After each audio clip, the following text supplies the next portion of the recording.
What's up mga idol? Ito na ang bagong bug sa Tiger, at ang magandang e-combo dito ay ang Shroomy. Kaya't kapag gagawin mo ang method na ito ay dapat marami ka ng mushroom seeds na naitanim para lumaki ang passive ng Shroomy mo. Hindi kasi gumagana ang bug sa mga pet na may active skills. At simulan na natin kung paano gawin. Una, lagyan nyo ng Tiger ang slot 1, ganun din sa slot 2. Dapat same lang na Tiger ang gamit nyo at palagi yan nauuna kapag nilapag bago ang ibang pet. Kapag okay na, bumalik sa slot 1 at antayin nyo mag-cool down ang skill 2 ng Tiger, kasi ang skill 1 niya ay nagbibigay ng mutation. At bago nyo ilipat sa slot 2, antayin nyo ang cooldown ng skill 2 niya maging 7 to 8 seconds para mapagana ang bug. Fast forward ko na, sundan nyo na lang.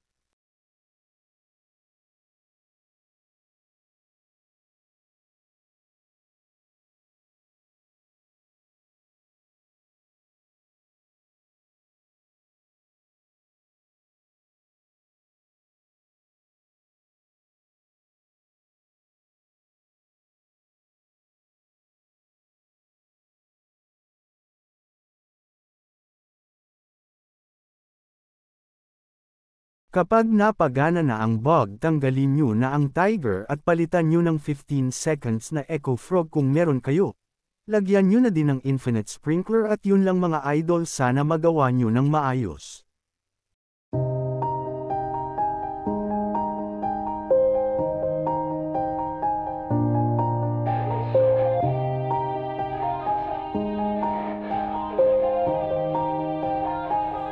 Yeah.